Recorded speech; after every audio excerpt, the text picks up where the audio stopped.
Nous avons un président de la République, Félix Tshisekedi Tshilombo. Asunga biso na dossier ba botela biso le plan toza na mikanda nyoso toza na mbongo te. Bango baza ko tia mbongo liboso, bango baza na mbongo. Biso toza na mbongo te. Mais bango batarose quoi baza na certificat d'enregistrement te. Puisque biso toza no ya biso toza na ya biso numéro 65 67. Bongo lopango nini yo mona moto azali na certificat d'enregistrement na 65 67 yo tika lopango na yo ya kokota na lopango moto mususu yango na likambo yango tozali kokama papa nazolela papa Félix talela biso likambo yo bazongisa biso lopango bana na ngai bana bazala misala te papa talela biso mama Denise Léla président, léla ye, bataille biso likambo yo, mama ye, nakuvie. Mesdames.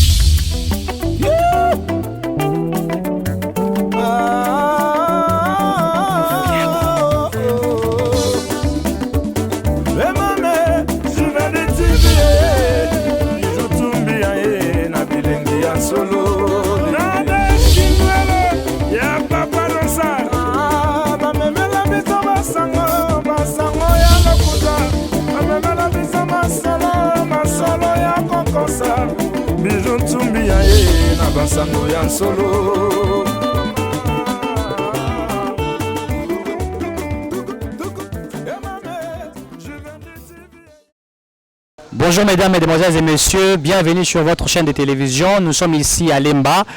Nous étions allés regarder ou vérifier la maison de monsieur Dekos Sakata. Cette maison qui a été spoliée par l'église la Rose-Croix, en fait pas une église mais une loge. Nous étions sur terrain où nous avions pris des images pour essayer de montrer à l'opinion nationale et internationale comment il y a certaines choses qui se passent en République démocratique du Congo. Monsieur Sakata qui avait sa parcelle, une grande école, une maison où les enfants, les élèves étudiaient, etc. à l'époque depuis très longtemps. Mais depuis qu'il est mort, depuis 2003, l'église Rose-Croix a spolié, n'est-ce pas, sa maison. Et donc nous étions sur terrain pour avoir des images là. On a discuté avec ceux qui étaient sur place pour se poser des questions, se demander pourquoi cette église Rose-Croix, cette loge de Rose-Croix a-t-il, n'est-ce pas, pris en otage la maison de monsieur Sakata Dekos. Nous sommes ici sur terrain, nous allons échanger avec sa famille, nous allons échanger avec ses frères, avec les enfants, n'est-ce pas, de monsieur Dekos Sakata. On va discuter là-dessus pour qu'il puisse nous dire, essayer de détailler en long et en large réellement comment cette situation s'est passée, qu'est-ce qu'il y a eu exactement, est-ce qu'ils ont déjà amené, n'est-ce pas, les dossiers au niveau de la justice? Qu'est-ce qu'il y a eu au niveau de la justice? Pourquoi depuis 2005 jusqu'en 2020, cette maison ou cet espace-là qui a été arraché par l'église, je ne dirais pas l'église, par cette loge de Rose-Croix. Et nous sommes sur terrain ici à Lemba, on va discuter avec la famille. Ici nous avons, je crois, le petit frère, le grand frère, etc., le maman et toute la famille de Papa Sakata, ils sont sur terrain, on va discuter, on va parler là-dessus. Pour Baye Bisabiso réellement, et Salami Ndengenini, comment le pango na bango o ezalaki ya bango depuis très longtemps, ezali et babotoli yango et pas il y a monsieur, en fait et pas il y a église ou loge, il y a Rose-Croix au bisomoro de sur terrain. Je crois que vous allez avoir des images de côté ba école. Réellement certainement c'est ce que nous ont dit, bazaki ba école na bango et ba même qu'on fonctionnait, ba la batanga pe na école wana, mais école wana ezaya ko kangama. Nous étions sur terrain, on a vu comment ba école nyonso là ba salle de classe tout wana ba kangi. L'église, cette loge-là a eu en otage et ça a travaillé. Pourquoi on ne sait pas. Mais quand on est jusqu'au niveau de la justice, mais écoutez, la justice à l'époque c'était une justice chaotique, une justice stigmatisée par certaines personnes, vous savez, qui ont influencé au niveau de la justice. Mais aujourd'hui avec l'état de droit, vous savez que le président actuel Félix Antoine Tshilombo Tshisekedi s'est battu pour un état de droit. Et on a vu des images comment va récupérer un mot. Alors comme on s'est dit aujourd'hui que la justice, elle est une justice vraie, nous voulons assez que justice passe à la Moussa à Lango, comme ça de ce zonga au niveau de la justice, mais Kakota là réellement, comment on peut faire pour remettre la famille de Sakata bien à Bango, parce qu'ils ont perdu depuis 2005, aujourd'hui, tous en 2020, Bota a même regardé ces années où ils perdent pendant plusieurs temps. Nous sommes ici sur le terrain à Lemba, nous allons discuter avec l'un des membres de leur famille, mais nous commençons d'abord par la maman. Avec la maman, on va discuter avec la maman, Yenda Koyebi Sabiso réellement. activité ezalaki ndenge nini ndako yango ezalaki wapi, qu'est-ce qui s'est passé elekaki ndenge nini yembe azalaki wana il connaît la procédure na makambo nyonso eleki.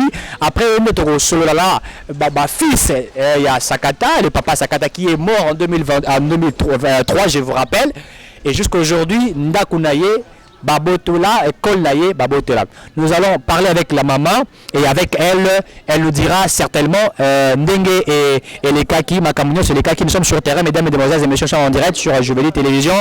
Bonjour maman. Bonjour papa. Combien d'années nani? Kombo nangai Nkulu Masiaka Marthe.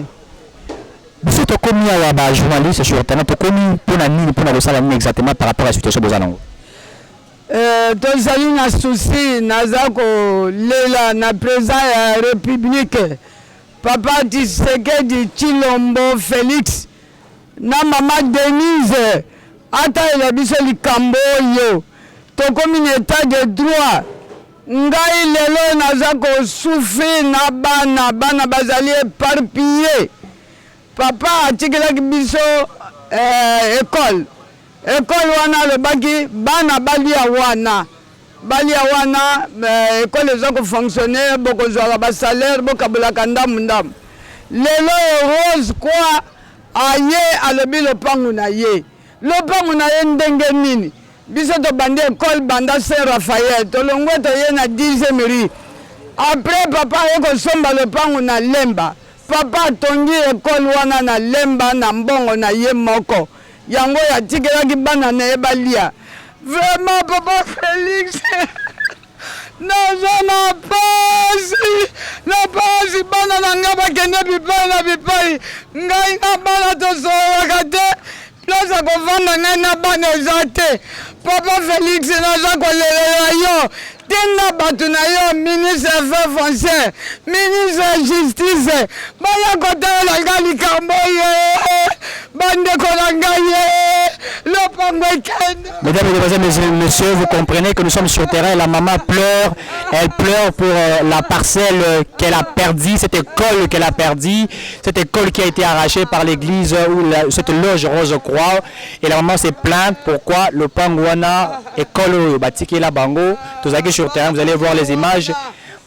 Église Botoli Yango, Ravir Yango. Et c'est pourquoi nous étions sur terrain. Il demande aux autorités de la République démocratique du Congo, notamment au chef de l'État, c'est lui qui prône sur l'État de droit, celui qui prône pour une justice équitable, une justice vraie. Il y a qu'à remettre nyonso yango na nzela. Pourquoi? Parce que baza koloba, bazo la mapambate parce qu'ils ont des documents. Ils ont des documents et nous allons voir ces documents-là, on va vérifier ce document-là et on va discuter là-dessus. Document Ezali Mikanda, Ezali au même Bakenda au niveau de la justice.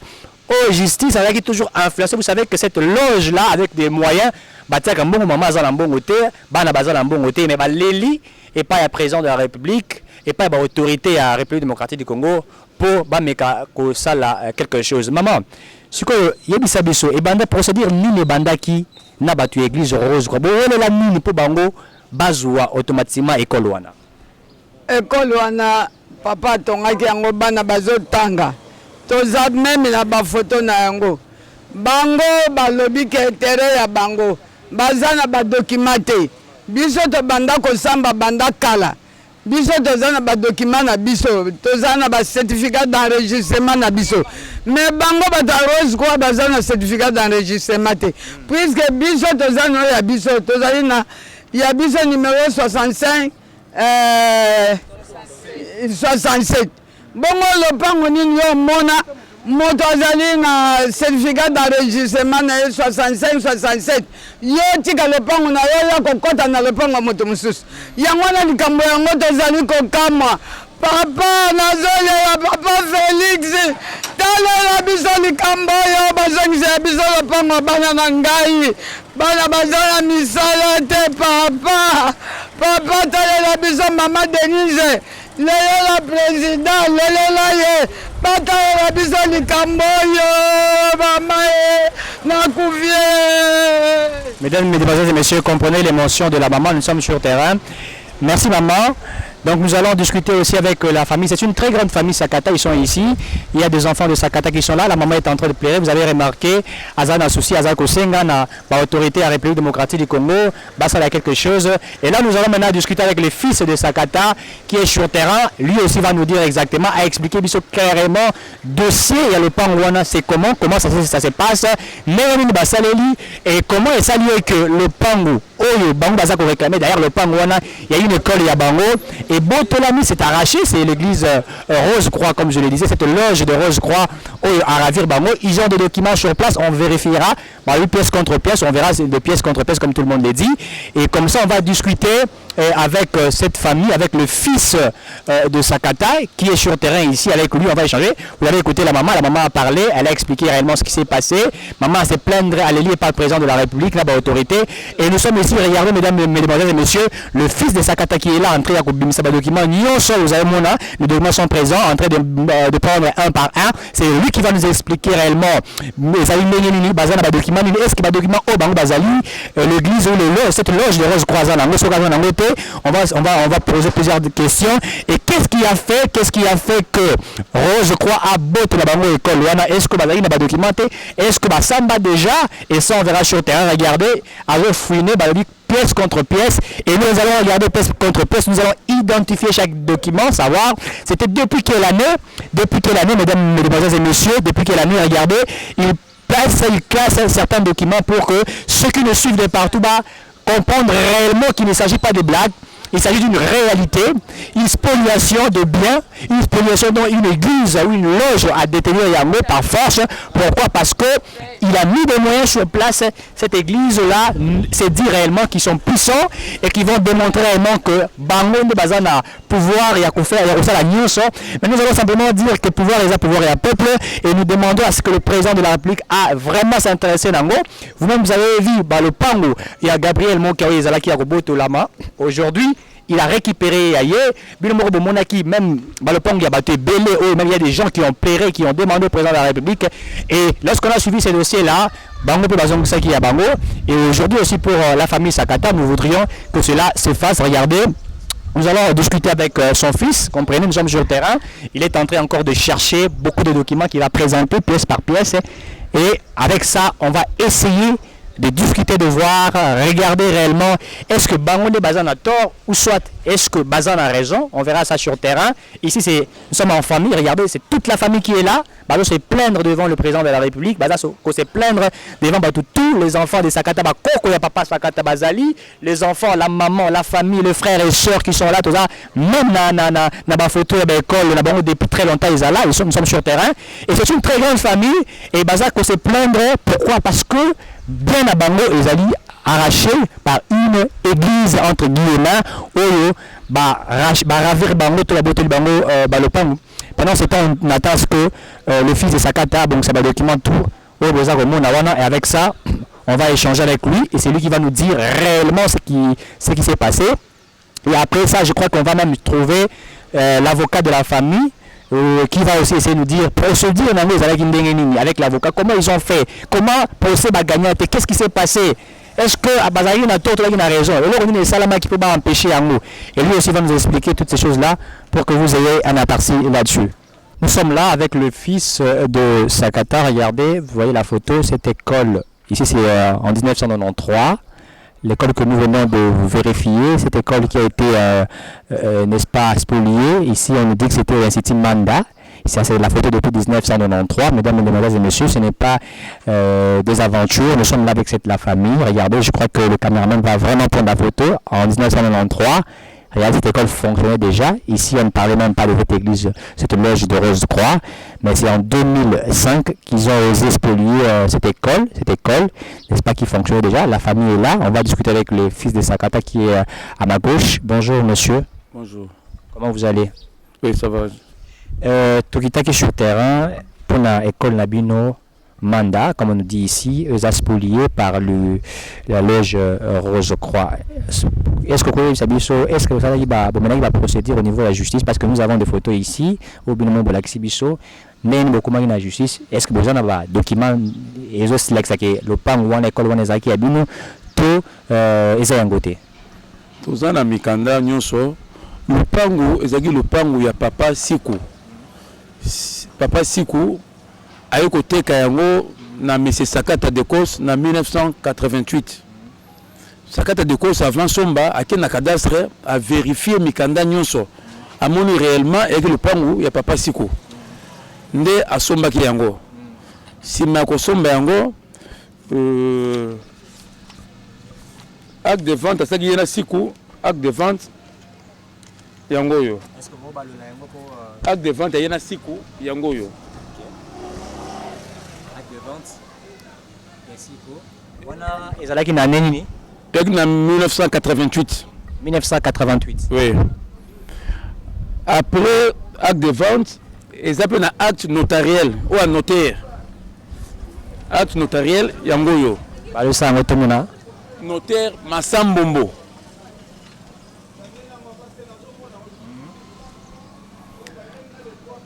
Après l'air à jouir, acte de vente, acte notariel, à qui ça la démarche auprès à cadastre, à y a contrat.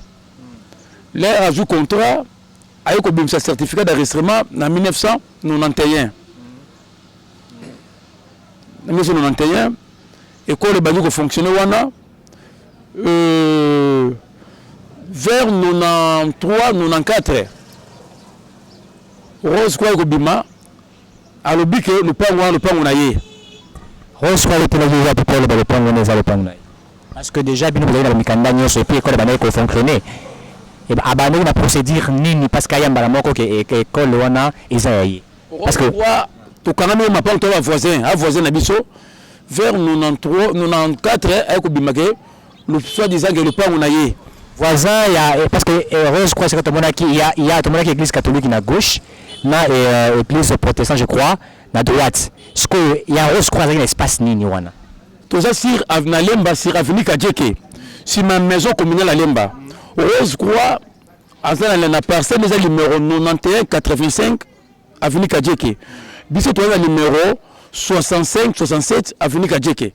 To kanga minaye na mupandi na biso à droite, tu une église protestante, na mupandi à gauche, tu une église catholique. L'église protestante c'est comme une église catholique comme l'église catholique est Saint-Augustin. Mais l'église protestante n'est pas comme protestante comme on a habité. Alors, procédure nini babasalaki parce que au lobby depuis tant de biso année, procédure basalaki pour baboto bino de pango parce que bako banda malamo te ba bimisi bino etc. Procédure ezalaki jugement nini. Bah yoko pour ko funda papa na 1994 94 funda 94 ba fundi papa basambi na bango Rose Croix na jugement RC 85 53 vous avez un jugement wana jugement ngo papa l'air azobela kendaki nango na esika kendaki na l'intérieur jugement et mon ani sous-souté jugement iboso basambaki oh iboso basambaki et mon ani sous-souté mais toza na ba trace zo la saki basambaka toza na ba jugement vendir droit toza nango za ko porter même numéro RC 85 53 aux jugements wana mais ça va c'est pas la posabilité parce qu'on doit vérifier hein. Mesdames et mesdemoiselles et messieurs comprenez c'est pièce contre pièce nous sommes ici en train de vérifier tous les jugements tous les documents précis parce qu'on ne voudrait pas que le banabi sauté le moni batouana bazaba aventure etc. Mais on voudrait vraiment que tout l'accent devant l'état congolais. Je crois que le jugement est là. Regardez le caméraman est là. Jugement avant dire droit. Jugement avant dire droit. RC 85 53 Namboula nini 1994. Ok, continuez. Jugement avant dire droit en 1994. Alors, vers de Namina 2000, Rose Croix a eu Funda, Papa Sakata. Na 2000, Papa Sakata comme Bela. A eu Funda, mais tellement de maladie. Mais qui va soigner médicaux na poto, et aussi mbaté. A eu voyager à un village. Quand on a un village, bango batikali de jugement continue na avocat, mais na kati ya jugement bango baganyaki na RC 4313 4313 o basambaki na bana o Rose Croix basambi na papa na sima na 2000 juge wana juge ko pesa Rose Croix raison soit disant que le pango est à Rose Croix. Mais dans le jugement, au commande Rose Croix à Kosi tribunal. À Kosi na makambo ya lokuta. Makambo ya lokuta Kosi wana. Makambo ya lokuta à Kosi que c'est papa Sakata de cause a un certificat d'enregistrement en plein jugement na bango. Okay. Alors Sakata de cause jugement wana à Samba na Rose Croix jugement RC 6049 à Samba na Rose Croix Asamba exactement na nani RC 6049 mais c'est Sakata mutu moko yaki ko occuper le pango na limité derrière foire afundaki mutu wana basambaki na mutu wana jugement bimaki na 1980 avant que Sakata aura son certificat d'enregistrement. Voilà toujours Rose Croix. Rose Croix jugement bimaki na 1980 et même en 1990 ce que tali awa où est récit bafutaka na tribunal avant que soit grosse copie récit à tribunal yangoyo récit à futaki mbongo na tribunal yangoyo récit yangoyo za 1990 OK 1990 c'est bon mais c'est Sakata jugement yangoyo asambaka na jugement on a monsieur Mukana Bandubule asamba dossier na Rose Croix te ezaki na dossier ya lemba te na moto mususu bango ba utiliser yango po ba luka ba annuler certificat d'enregistrement ba kosi ke Sakata asambaka na bango na RC 6049 ok Sakata asambaka na Mukana asamba na Rose Croix te on va utiliser comme stratégie. Comme stratégie, Balouka va annuler cette feuille d'enregistrement. Est-ce que comment vous l'avez là qui a à l'époque pour remettre tout sur les rails? À l'époque, en 2000, tu as quitté tes basaki bajéo. Donc on découvre ba magou la sala qui nasima. OK. Vous continuer. Alors, sur aucun même na arrêt, l'air na juge, il y a grande instance à quoi ici biso na babiloko ya muyibi ya kuto bomba kosaki.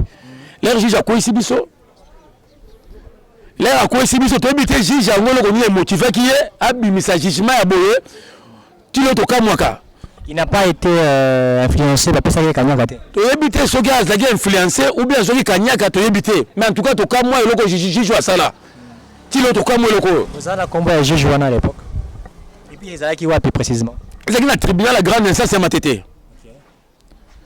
Parce que Rose Croix ti asambaka abimisata document na ye moko te parce que mikanda le pangu ezaka fiche parcellaire eza fiche parcellaire livret de logère contrat certificat d'enregistrement mais Rose Croix abimisaka eloko moko te ti asambaka ayaka na lettre mise à disposition au ya ministre mais lettre mise à disposition on appelle ezalaki annulé na mukanda mususu tokozongela yango sima. Mesdames, Mesdemoiselles et Messieurs, comprenez que nous sommes là en train de vérifier tous les pièces ici présents par rapport à ce dossier de la spoliation de la maison de Sakata d'Écosse. C'est son fils qui parle maintenant avec des dossiers pour démontrer réellement comment la justice de l'époque, n'est-ce pas, avait fait certains magouilles pour donner à cette loge, cette école créée depuis très longtemps. On a même vu des photos depuis 1993. Mais aujourd'hui, vous allez voir des images ici. Je crois que le réalisateur sera tout à fait d'accord avec moi. Il va réaliser, il va vous montrer na kati le pangwana école wana basa des classes tous zaki okanga. On a vu ça zaki okanga depuis très longtemps et cette loge là a continué misala na ya osala pendant ce temps là. Ce qui est à aujourd'hui, l'école a fonctionné, et parce que vous savez, aujourd'hui, il faut favoriser l'enseignement, etc.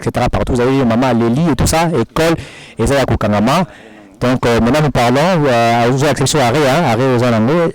Comme ça, nous allons voir tous les documents. Sans regarder, vraiment, il y a vraiment tous les documents ici. Il y a vraiment tous les documents. Et là, il y a ça peut continuer. Alors, tu es au Kenya, na appel.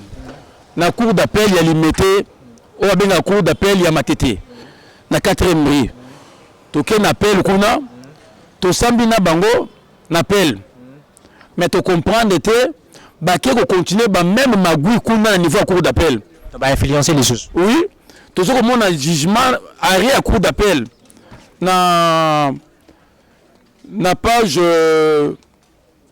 28 juge à cour d'appel alobi ke Sakata azana arrêté école te Sakata azui école wana comme bien privé na ye abombi yango na sima ya kombo école mais école wana existaka te soki école existaka te bongo arrêté oyo arrêté yango école ya 1986 wana ya lobi école ezana mikanda te existaka te école wana existaka te arrêt Sakata ezana mikanda école te mais mikanda arrêté école yango yo arrêté école yango présent 28 ya arrêt na bango arrêt numéro RCA 43 53 bar 43 70 oyo juge ya cour d'appel abimisi alobi ke Sakata azana arrêté te école donc azui bien privé abombi yango na sima kombo école soki tokie susu na page 35 ya arrêt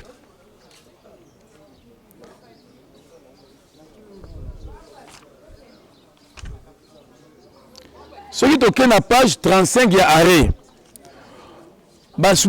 juge ya cour d'appel a confirmé ce que Sakata azwaki certificat d'enregistrement en plein jugement na Rose Croix. Or que Sakata azwaki certificat d'enregistrement en plein jugement na Rose Croix te. Jugement yango na lakisaki bino RC 6049 Sakata samana mutu na 1990. Sakata a un certificat d'enregistrement en 91. Donc, jugement, ça n'a rien à voir avec Rose Croix. Mais bango va compliquer, le jugement, nous sommes retrouver justice. Pour qu'on soit avantage, pour avantage, oyo,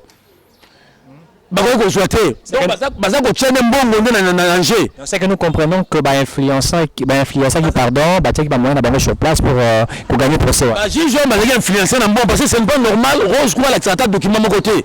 Procédure bien pour ça là au niveau il y a autorité la Bichambo Capo qu'on démontrer réellement beaucoup basali.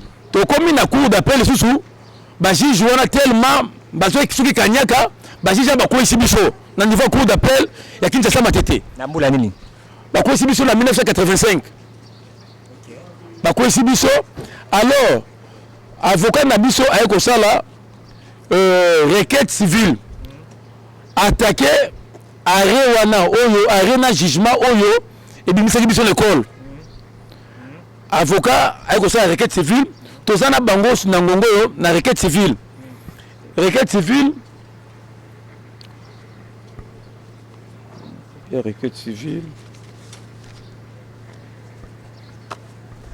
comprenez mesdames et messieurs document ezawana bazoluka la document wana sur place parce qu'il y a vraiment des documents que tozana ngala requête civile to attaquer arrêt na jugement oyo et permettre ki bango ba ko en école alors tozana bango na requête civile na RCA 10 600 aidés 10 600 aidés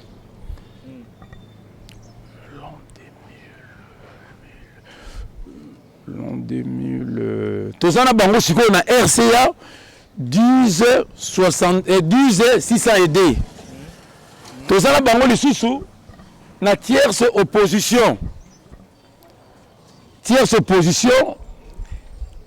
ya RCA 56 40 oyo mama nkulu mama na biso attaqué bango na cour d'appel na RCA 56 40 na requête civile de liquidateur au grand frère soit liquidateur yene mutu attaqué à Rewana na RCA 10 62 10 600 aidés donc toza na bango na justice na mikando yo esu na moko wa Comprenez, comme je vous disais, Mikanda est sur place, il va démontrer pièce contre pièce pour démontrer réellement que école wana espace wana il y a famille Sakata.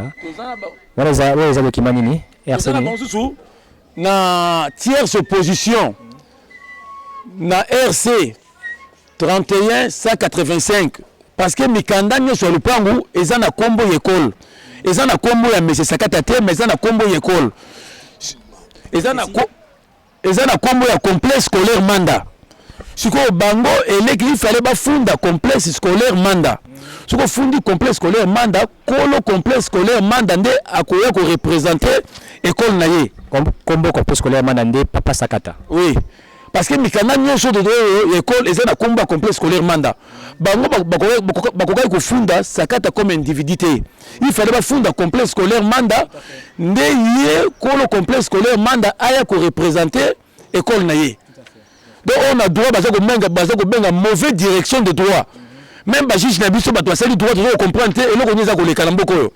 Même biso to sali droit to ba to makambo. Et maintenant après batanyo soana na niveau de justice siko bokomi côté na étape nini na minute. Siko na niveau de justice na ngongo yo toza na dossier moko des dossiers na cour d'appel ya limité. Deux dossiers en cour d'appel ou requête civile. Na wa tierce position au Mama Salaki. Bon, tout ça le dossier moko ils à niveau à grande instance. Il y a Matete. Si quoi problème, tout ça au cas moi avocat Rose Koua. Oh maître Gonzi Ongombe. Biloko ali ko sala li biloko soni. Mais yenda za représentant je crois ya Rose Koua na je sais pas Afrique centrale ou en RD Congo. Bon, on a habité sur le yénem de comme représentant Nicolas, on a habité pour n'abaqui qui est représentant. Il y a professeur tourne dans le TT. Bon, alors, ce qui a comme président représentant Nicolas, n'a habité. Mais il y a même des avocats dans le dossier. Ali Kosa, la bloc, moi, il y a Sony, ils ont aucun Moussabato. Bandela, c'est comment nani? Mais, maître Liévin Gondi Ongombe. Ok. Il y a même des avocats Rose Koua. Tous les Kosamba, na Rose Koua, na dossier Mama Fundaki, il y a RCA, et dossier Mama Fundaki, il y a RCA 56 40. Et bon, moi, avocat Nabino, maître Nani, à ça le procédure à la Melakiao. Avocat Nabiso, comme on a maître bienvenu, il y a là, voici soi.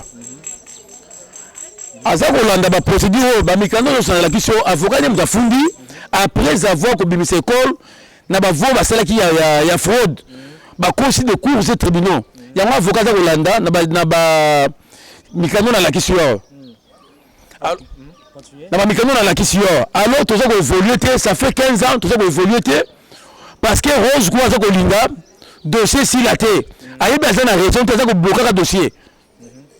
Donc Rose quoi ça ko bloquer ba dossier parce qu'il a influence au niveau de la justice ça ko pesa kanyaka. Boza ko samba na ye tout ça na dossier RCA. RCA RCA 56 40. Et ko koma mokolo audience. Bo samba na bango bakimi mbangu na cour suprême de l'époque. Baki ko zwa mukanda o ba bengaka baki ko zwa mukanda o ba bengaka comment on appelle ça? Bah, RR, renvoi de juridiction. Soit disant, et l'on juridiction, et changer de juridiction. Tous les mécanismes de stratégie n'a pas de les mécanismes n'a pas de bloquer, tout évolué. Bah, stopper le lemba. Tout lemba, parce que on a RR, renvoi de juridiction, malamoko. Mais on y a bango, bakena RR et les bosso. Tokomi kuna. Et comme on a samba to sambi bazongi si biso to zonga na tribunal wana ba moni juge wana sale loko moko te to continuer dossier to évoluer to notifier bango to comme on a samba ba kesu ba na RR mususu est-ce que ko kende loko ya RR renvoi de juridiction na même dossier na même loko ko kende deux fois trois fois voilà biloko maître Gondi azali ko sala et puis RR a basé combien de fois asali ya mona ba dossier on a vu c'est 56 40 à Sali yango je crois deux fois na on a ça ko yebisa ya requête civile ou requête civile toye mokola ko samba requête civile tokuta RR za ko zela donc na habité so ba spécialiste ba tanga ki droit pour na makaba RR to habité et comme mokola ko samba ba yena dossier RR ya requête civile et bloqué moto samba ezate alors action o mususu ya école oyo école complexe scolaire manda et fundi bango excuse action oyo complexe scolaire manda et fundi bango et comme le premier jour mokolo ya audience ya kosamba allez tout mona baye na RR ya cour d'appel ya Kinshasa Matete au nom ba suspecté TGI Matete tokei kuna na cour d'appel ya limité mokolo ba fixaki ekoki toke to sambi cour d'appel et to comme na cour d'appel mokolo ko samba baké ba suspecté sur cour d'appel ya limité baké sur la cour suprême basé sur RR ya cour suprême pour ko bloquer cour d'appel ya limité tout ça on comprend te ce qui droit bango ba salaki o ba tangaki ezabo tout ça on comprend te donc on va renvoyer oui on a Matete il y a grande tribunal grande instance autre zaki nango école sagi tierce position na combat complexe scolaire manda bango bayena RR ya cour d'appel to comme mokola ya ko samba na cour d'appel na RR o bango mo basalaki bakimi bayeko na RR ya cour suprême de l'époque pour na ko bloquer RR ya cour d'appel limité mais tout ça que na droit ngoti wapi tout ça ko senga na président ya cour de cassation le comme cour de cassation ata la makambo ba RR zo boma makambo ça fait 15 ans il n'y a aucun jugement définitif égalité mais jusqu'à ce moment bango bazaka continuer na ko bloquer parce que tu vas chez toi tout le monde l'église va les fonctionner ba école la bino za ko kangama tisiko ba fongola ngoti za ko kangama. Et selon ce que vous bino, qu'est-ce que vous pouvez, il faut être un peu plus pragmatique, qu'est-ce que vous pouvez demander la justice nabiso congolaise et aussi la autorité par rapport à des documents presque belé la qui sur place ça. Tout ça que senga na bakonzi ya mboka président de la République Félix Antoine Tshilombo ata la makambo jusqu'au tambola ezali malamu te. Tout le monde passe au tambola de gauche à droite bali ko nyoko la biso ne loko to na mikanda nyoso eza complet. Rose croix zata la mikanda moti ya lupango wana zana la sabino mikanda rose croix tala certificat d'enregistrement rose croix ya 1994 yango yo certificat oyo eza ko la kisaka dimension ya lupango ya rose croix 18 art lupango ya rose croix certificat o mukando to na cadastre certificat ya rose croix ya 1994 Voilà des Rose Croix. Rose Croix. Oyo, ils ont fiche cadastrale. Il y a Rose Croix. Fiche cadastrale, il y a Rose Croix. Mais ça, c'est que tous les voisins, les limites, c'est ça. Mais tous les cas, moi, niveau, le canagiciste, nabiso, bilo ça, tous les cas, moi, makambo, le canagiciste, nabiso. Mesdames, Mesdemoiselles et Messieurs, comprenez. Qu'il y a des documents ici, ça c'est le fils de Sakata qui parle, le fils de Sakata, ils ont ce document, ça. Lettre mise à disposition, il y a ministre, il y a affaires foncières, il y a Kalakombo, il y a Penze de Modeto. Alors, Rose Croix, ils ont Mukanda en 1988. Rose Croix a utilisé géomètre Mora Cadastre. A déclaré parcelle à Papa Sikou un bien abandonné. Or que le plan à Papa Sikou, il y a 4 chambres, cuisine, salle de bain, à niveau à l'enton, à ça tonga qui est une construction à Kati. Alors Bango, je mettrai wana aïe à sali un franc croquis, soit disant que Papa Sikou a tiré le tongolo comme le plan wana. Ba déclaré n'est bien abandonné. Le ministre a joué Nyonso à Pessi Bango. Après, le ministre a papa si vous voulez comprendre, à qui au bon ministre conservateur. Allez, le ministre ben comme que ministre azaki induit en erreur na ba service na ye. Le ministre a eu la lettre mise à disposition au numéro 1183. Il y a le 20 juin 1988. Le ministre a cette lettre mise à disposition pour annuler au appelle ce qui Rose Croix. A zone ici mutu na dimension exacte na yakala. Ndenge zalaki. So bi totali na mukano elandi.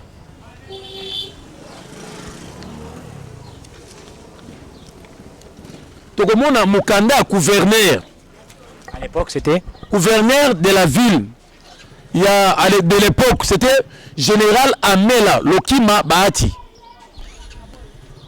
Amela pe atindaki mutu directeur à cabinet na yena conseil juridique basali banquette sur terrain. Sur terrain, ti ba bengi même beaucoup mais ba to konza Rose Croix bazaki na place sur place. Ba vérifier nyonso, ba moni que le pango wana zaki à Rose Croix te. Même gouverneur na mukanda gouverneur a confirmé que le pango est un complexe scolaire mandat. Na mukanda gouverneur général Amela, mukanda gouverneur yangoyo. Le mukanda gouverneur a confirmé qui est école. Mais Nenge ministre des affaires foncières a confirmé qui Nenge le gouverneur de l'époque Amela Lokima Bahati en 1988 a confirmé qui. Mais qu'est-ce qu'il fait maintenant que Bango a base na pouvoir likolo ya ba document nyonso oyo ba autorité à l'époque ba confirmer qui yango.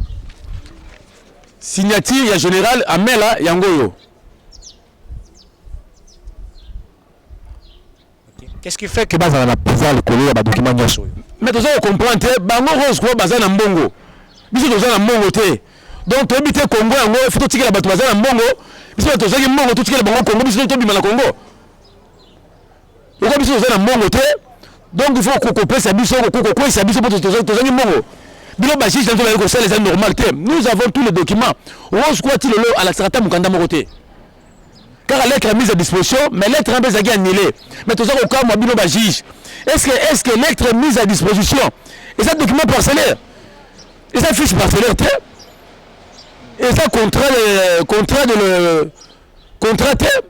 et ça certificat de récemment. Et bon, l'autre fois, vous avez na 4e ou 5e mairie na limité. Vraiment, ça. Donc, on a na 4e mairie, na bureau à cadastre. Qu'on vérifie le dossier na bureau à cadastre. Et ben, comme on a été. Donc, comme on a na cadastre, Tokuti, le conservateur. Oyo, conservateur actuel. Na combien d'années? Hein? Comme on a mututé mais il y a des conservateurs oyo asimbi lemba matete to komi kuna conservateur to monier mais biso toza na problème na justice na ba document oyo nyonso na lakisi bino toza na problème na justice conservateur pas à partir au procès mais conservateur yo c'est le bon certificat d'enregistrement Nicolas tout c'est le bon certificat d'enregistrement il y a le port mobimba.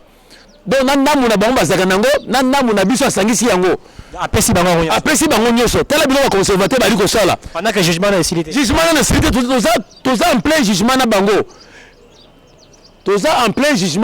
pe conservateur aza parti au procès mais aki ko sala bango certificat d'enregistrement apesi bango nandamu le pango na bango nandamu na biso asangisi apesi bango nyonso tala biloko conservateur bali ko sala o nyonso eli tout ça que c'est un ministre des affaires foncières.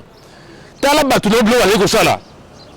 Tanya bali ko nyoko la population congolaise. Ministre des affaires foncières ya mbula oyo. Toli ko senga na ministre des affaires foncières o ya mbula oyo. Sakombi. Ministre Sakombi tala biloko batu na ya cadastre bali ko sala. Yepes Sakombi uta ko jonge le pango na ye hein parce que la botte la le pango tant comme ministre azul le pango na ye et ça c'est un message que nous voulons lancer au président de la République à vraiment à tenir au courant nango même Sakombi uta ko récupérer le pango la botte la bango à l'époque. Mais aujourd'hui jusque na minute famille ya Sakata baza ko se plaindre pour le pango na bango o tisi ko Rose Croix aza ko botte la bango à part ba document me souvenir za oza nango sur place. Tout ça là contrat acte de vente de papa Nasi Kumulungu tout ça le contrat toza certificat d'enregistrement pe toza na mikanda parce que si ku azo occupé de pango wana depuis 1970 wana kutu Rose kutu ata soloté si ko bana occupé le pango depuis 1970 Rose ko bima na ba 1980 quelque bandi ko wolela mais Rose quoi yé moko azui personnalité juridique en 1990. Comment azui personnalité juridique en 1990 que déjà maman fiazala yé mona katikuna azui personnalité juridique en 1990 tout ensemble bakapé balobaka kaka teono bazwa personnalité juridique depuis 1959 mukanda balakisaka te mukanda 59 tout monde a gâté mais na mikanda o bango bafunda mais c'est sakata.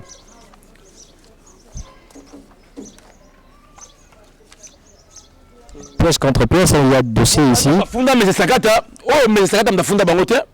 Oh ezali Rose quoi mtafunda mais sakata. Afunda mais sakata. Mais so tali na likolo bakomi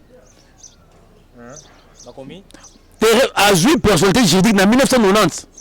Mukana na emoko, yem mtafunda mais sakata. Alors toujours comme moi to samba ka pe biloko na mikana na ye à côté sakate, à côté de l'autre côté. Comment muta côté de l'autre côté ba juge ko pese région. Contrat la kisakate certificat d'enregistrement la kisakate mukanda moko te mais bozo pesa mtonyo wa région bino ba juge mboko bozo ko sala bino bozo ba justice mona mutu mona justice c'est injustice to be ministère de justice ça mama mongo bozo ya mongo. Mesdames, Mesdemoiselles et Messieurs, nous sommes arrivés presque à la fin de cette émission. Il y a des dossiers encore ici, beaucoup. Je crois qu'il va encore ajouter un peu certains documents à Zalango. Comprenez son émotion, même la maman Aloba qui est là, qui vient de Bolandi.